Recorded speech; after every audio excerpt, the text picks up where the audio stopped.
Bienvenue sur le site qui a vu naître l'activité semences de la maison de Leplanck. Dans cette ferme, au cœur de la Beauce, dans les années 50, un agriculteur, Jacques Doucet, répond positivement à la demande de Pierre, le père de l'actuel président Jean-Pierre de Leplanck. Voulez-vous vous lancer avec nous dans la production de semences de betteraves ? L'agriculteur dit oui, consacre 1 ou 2 parcelles aux premiers essais, sèche les graines dans son grenier et prépare les paquets dans sa cuisine.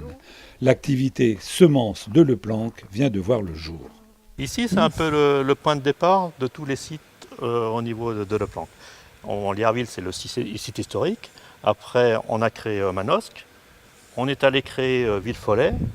Et d'ici, maintenant, on gère la Bretagne, comme on va pouvoir le voir. Et puis, on gère aussi le Nord avec François.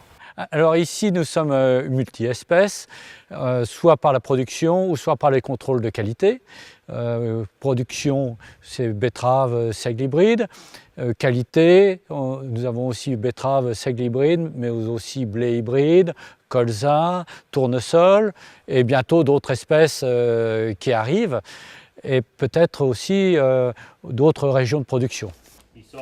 Les premiers bureaux de terrain sont toujours ici, dans cette partie de la ferme louée à l'actuel propriétaire. Et le laboratoire contrôle qualité occupe une grande partie des locaux. Toute la production de Leplanck passe par ici, donc les échantillons de la région de Manosque, de la région du Nord, de la région de Niort passent ici. Donc pour une analyse complète, donc ça va de l'humidité, du contrôle de germination, contrôle de pureté spécifique et également poids de 1000 grains. Ce qu'on veut, c'est déceler au plus vite tous les lots à problème. C'est important de savoir au plus vite pour stopper le lot s'il y a un souci, de manière à ce qu'il ne parte pas chez nos clients.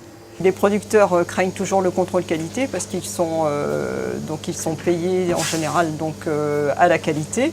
Et ils savent que s'ils veulent continuer à être un multiplicateur de Leplanck, il faudra mettre tous les moyens pour fournir des lots de qualité. Donc c'est toujours, je pense, une petite appréhension pour les producteurs de connaître leurs résultats de germination, leurs résultats de pureté spécifique. C'est important, oui.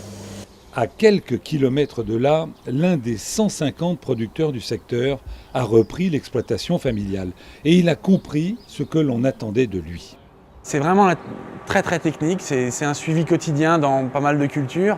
Il y a des cultures très particulières qu'il faut observer, peut-être pas tous les jours, mais en tout cas toutes les semaines. Donc voilà, c'est ce côté un petit peu différent qui me plaît, quoi.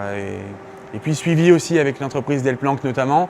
Hein, on a des techniciens qui viennent régulièrement, M. de Fellecourt entre autres, qui vient peut-être toutes les 2 semaines nous voir, et pour nous c'est important. C'est un métier, je dirais, on est toujours apprenti, on a toujours des tas de choses à apprendre et on est très tributaire du climat. Il y a des méthodes que nous allons utiliser pour une année et qui ne va pas marcher pour l'année d'après parce que le climat va être totalement différent. Il faut toujours s'adapter. Ici, c'est toute l'exploitation qui est sous le charme des semences. Et même Alice ne vous dira pas le contraire. Les semences, ça me plaît parce que c'est technique, chaque culture est différente et donc chaque culture est intéressante indépendamment les unes des autres, quoi. Les carottes, les radis, les betteraves, on ne s'ennuie pas. Quand on est ensemble, oui, on parle semences, on parle travail, c'est obligé, quoi. Pas que ça quand même, on parle quand même d'autres choses, on n'est pas quand même complètement focalisé sur les semences, hein. On a une autre vie, on n'est pas... voilà, quoi.